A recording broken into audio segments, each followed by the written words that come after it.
Hello everybody, Rich Mangs here. We're gonna get started with the Dank Souls playthrough. Dark Let's Souls. do this shit. I take Dark Souls very seriously, so Michael! I take Dark Souls very seriously, so here's what we're gonna do. As I play through the game, I'm going to convey my knowledge on everything that we come across. And then, so, with that being said, I'm going to start a new character. We'll read the item description on every item that's important to the story and what goes on. And there's going to be an opening that we're going to be able to watch. And it'll convey to you guys the knowledge that people start off with when playing the game. Now, it's a very short cinematic cutscene, but there's a lot of information in it, and it's alright if you don't grasp all of it at once, because it's really a lot to take in. They stuffed a lot of lore into this game.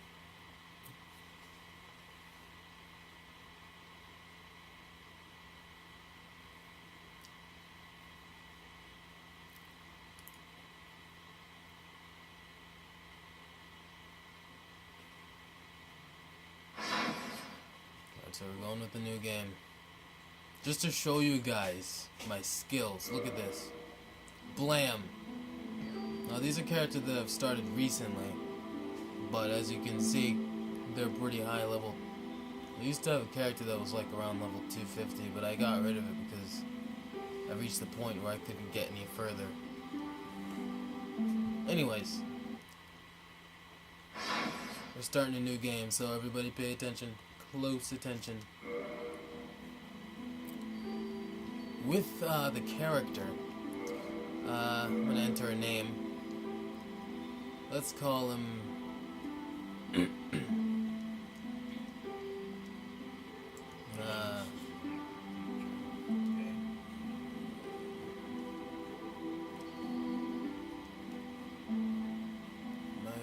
okay. Mr. What?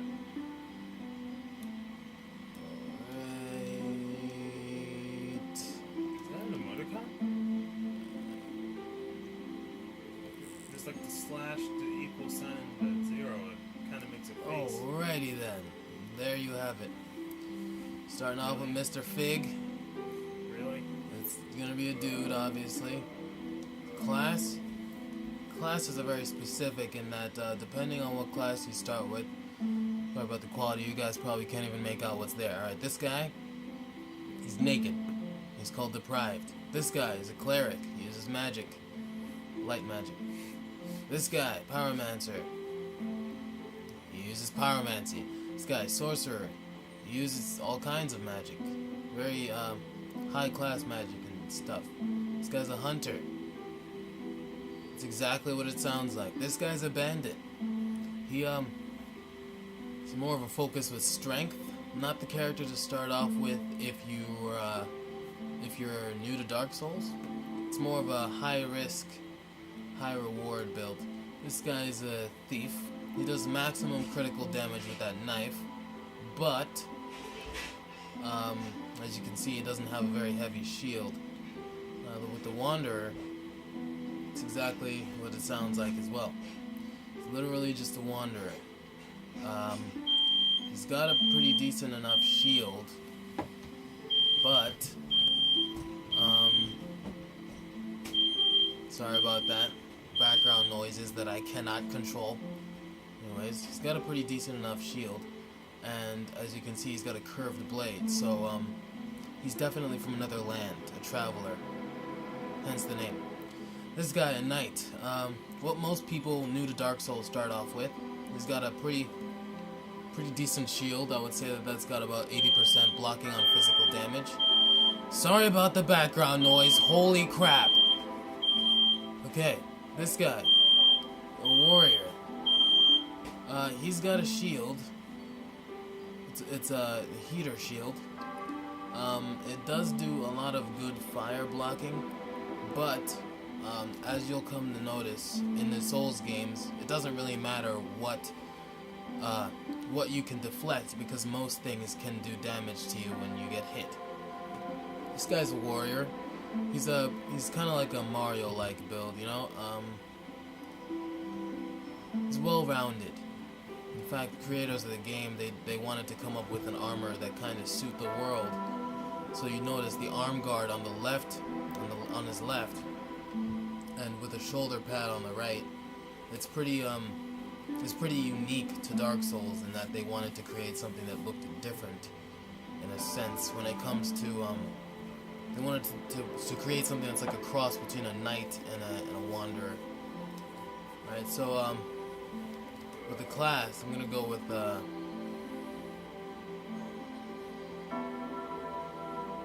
a knight, just because I'm a knight.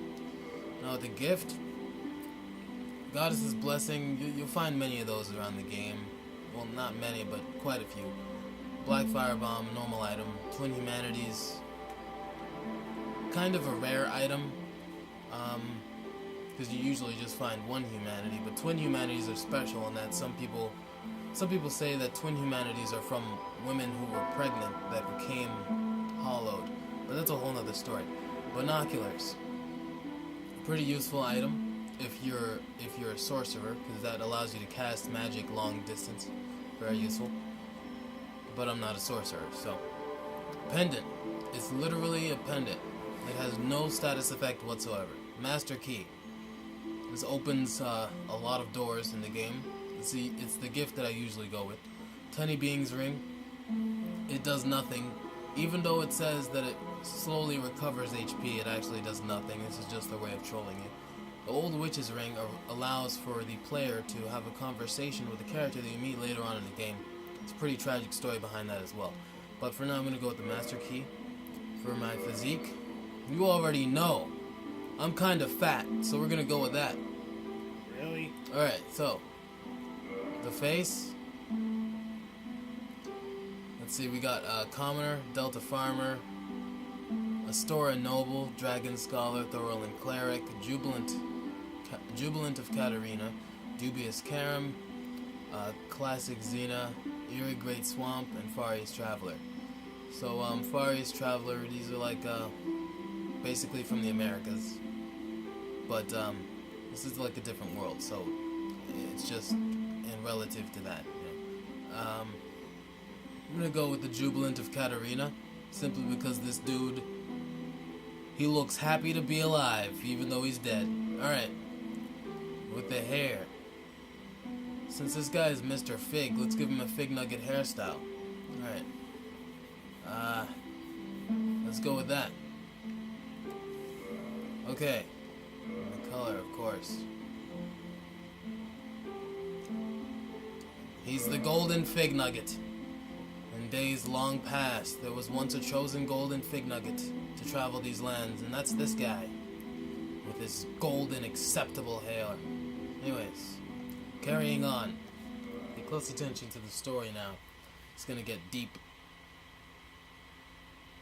In the age of ancients, the world was unformed, shrouded by fog.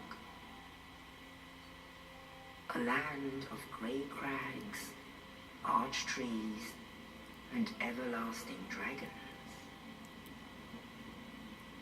So this is just so that we're clear on this. The dragons, But then there was fire, they're not really living beings. and with fire They're more came like disparity, a part of the earth before there was fire. heat and cold, But they moved life as if they were and alive. death, But they were and of course, like stone. light and dark.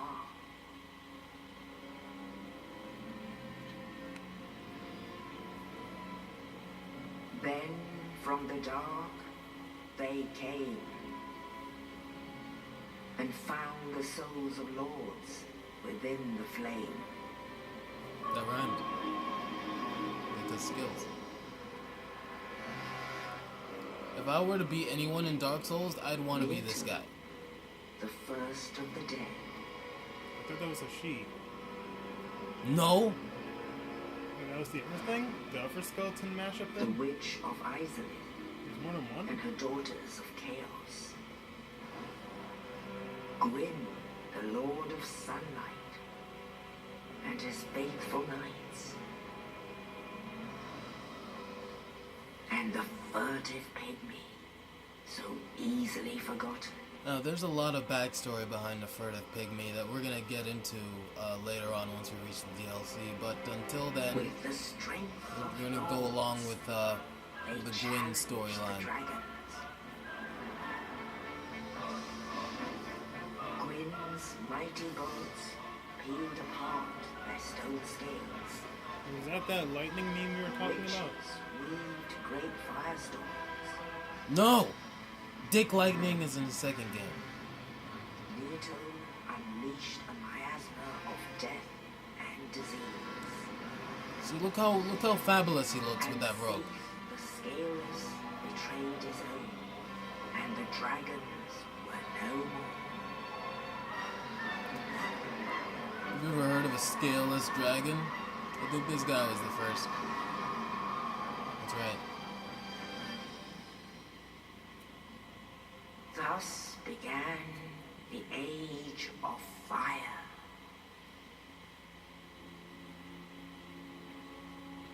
But soon the flames will fade, and only dark will remain.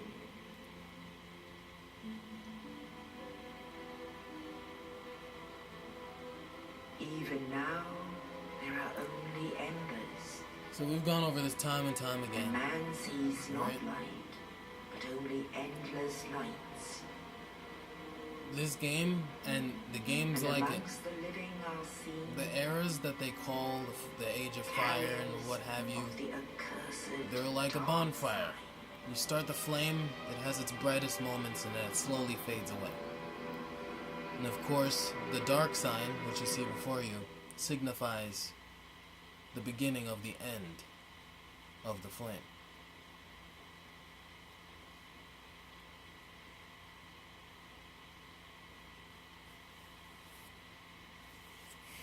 So how much Sunny D do you need for this? Michael, shut up. Here's what we're gonna do, right? Starting the game, we start off in the asylum. Yes, indeed. She agrees with me. The dark sign brands the undead. It does.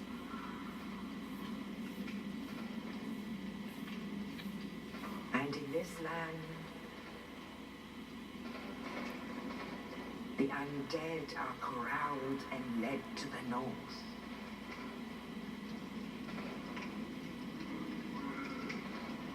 Where they are locked away to await the end of the world. So that's pretty much the story behind the undead. Now you see, who locks them away is very interesting. You see, This is your fate. the churches lock them away. The religious folk, because they see the undead as a curse. It is a curse. But they basically take all the undead and put them in the asylum because they don't want the curse to spread any further.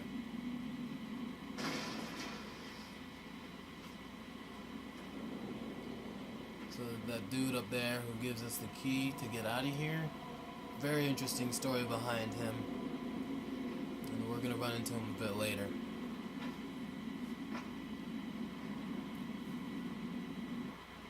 And so it begins. The adventure. To begin all adventures. Folks, this is it. I'm so fat. Gosh. Look at that fat roll. Whew. Nasty. Alright. Let me just get rid of some of this armor. I'm way too fat right now. Let me just. So you see that big dude over there? Look at him. He's a fat demon. He looks kind of like a dragon, but he's a demon. And he's gonna be down here for quite some time. I'm not gonna run into him until way later. So it's just zombie on zombie violence right now. Oh my god, Michael, that sounds so wrong. How? I'm gonna be killing some zombies. But Like this dude. But you are a zombie and you're killing zombies. That's basically what it is. I am not a zombie. They're not zombies, they're called hollows. Alright? We turn hollow. Now the name for us is undead. But I still have my sanity. You see, It's when someone gets the sign, the curse sign, and they die and lose all of their souls, they lose their mind as well. But I myself, I have not been dead for that long, which means that I still have souls within me. Now, if I were to die, this doesn't happen because, you know, you're the playable character. But say someone were to get the sign of the undead. If they were to continuously die afterwards, they would become insane. They lose their mind because they no longer have souls to maintain their sanity. They don't have humanity anymore. They lose their humanity to the thing that killed them. Whatever that thing may be. It could be human, it could be a demon, it could be a heavenly being. You lose your humanity, and once you lose your humanity, you go insane. And that's pretty much what every other undead in this area is. They've lost their mind because they lost their humanity. But I still have a sparkle of humanity left. So with this guy, the strategy basically is to run away. Now, once you get away, you're safe. You reach a bonfire. You light the bonfire. And then once you light the bonfire, you carry on. Now, there's a dude who'll shoot arrows at your titties. You want to avoid that dude. And you wanna get your weapon. So here's what I'm gonna do. I'm gonna equip my shield because I'm a badass. And I'm gonna haul ass at this guy. My shield will block his arrows, so I'll be fine. If I could catch him. Alright, so I'm gonna equip my sword and then we'll be ready for action. Alright. Nope. Alright. Now we're back in the game. Long story short, you're basically a zombie. Kind of. I'm kind of a zombie. Pretty much the Dark Souls version of a zombie. Can you stop trying to freaking paint a broad brush over what this is? There's a lot of unique lore behind this. Alright, this was the guy that freed us earlier. Let's talk to him. Oh, you. You're no hollow. Thank goodness. I'm done for, I'm afraid. I'll die soon, then lose my sanity. I wish to ask something of you. You and I were both undead. Hear me out, will you? Of course. Regrettably, I have failed in my mission. But perhaps you can keep the torch lit. There's an old saying in my family. Thou who art undead art chosen. In thine exodus from the undead asylum, make it pilgrimage to the land of ancient lords. When thou ringest the bell of awakening, the fate of the undead thou shalt know. Well, now you know. And I can die with hope in my heart. Oh, one more thing. Oh, here it is. Here, take this. An Estus flask. An undead favorite. I got my Sunny D, folks. Now we're ready for action. So you start with 5. Now I must bid farewell. I would hate to harm you after death. So go now. So this guy, he must have been on his last humanity because as soon as we leave this room, unfortunately, you can hear it too. Our bro dies. And that marks the end of his journey. I wish there was some way he could continue his journey, his storyline somehow, but nope, that's pretty much it. So, a lot of interesting things he said there. The key thing said, the saying in his family is that if you are undead, you're chosen. Interestingly enough, the church also believes that. So they rallied all the undead and put them in the asylum, and in hopes that one of them would become the chosen undead, but at the same time, there were even some people within the church who purposely became undead just to try to become the chosen undead. And it's very interesting that the church is so involved in the events that take place. Backstab. Sheesh. So you'll find that in this game, backstabs are extremely important, You mean extremely overpowered? extremely overused as well. So now we're gonna be back to this fat demon dude, right? And you want to just walk off and stab him in the forehead. That'll give you the advantage in the fight, but you're also gonna need skills to defeat him, alright? You have to read his moves and then counterattack. Punish him at every chance you get.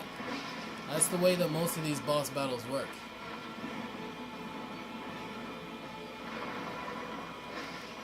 Punish the mistakes that your enemy makes. This is applied with online gameplay as well. Doesn't that apply with bosses in general? Find a weak spot, exploit it? Pretty much. Now, the key point with fighting most bosses in Dark Souls, when you're not very powerful, it simply takes 1,000 butt stabs. That's pretty much it. So with the large pilgrim's key, which is a very interesting name for that key, really, because it means that someone is expected to get out of this place and become a pilgrim, to do the undead pilgrimage, is what the people of the church called it. And you open this door and you head on out, and your journey officially begins once you leave the undead asylum. But the strange thing is how you leave the undead asylum. There's a couple of little birds over here.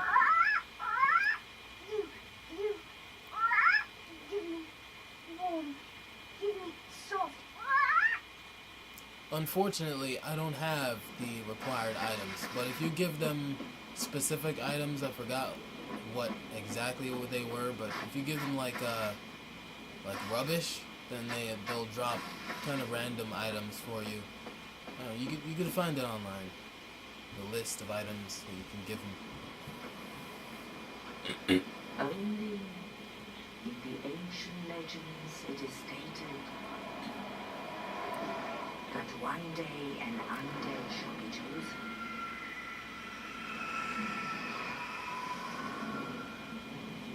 So, as you could see, that was a raven. Leave the undead asylum in pilgrimage to the land of the ancient lords. Lordran. The great land of Lordran, home of the ancient lords.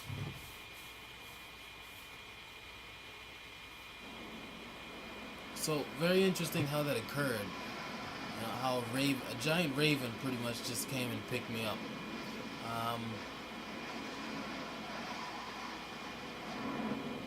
There's a lot behind that. There's a lot of mythology behind that. A lot of significations behind that we can get into. Your shield's floating.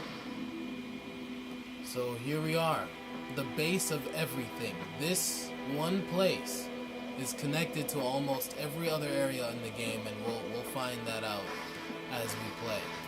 So first things first, we're gonna loot everything around. But how does that work geographically?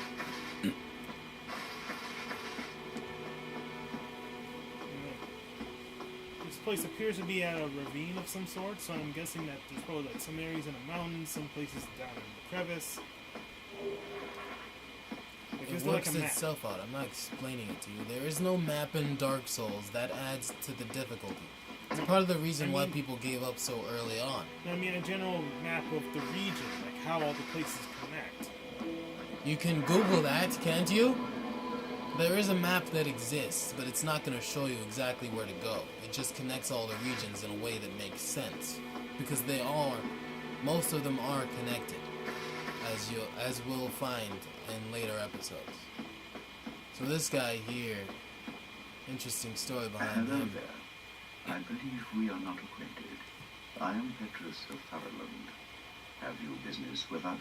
If not, I prefer to keep a distance, if possible. So he doesn't really want much to do with me, but we're gonna be pretty involved in this guy's life later on. Hello there. I realize that I have requested that we retain our distance. But I also want you to know that it is not meant in ill will. Here, take this as a token of peace. No, go ahead. It's for you. A copper coin.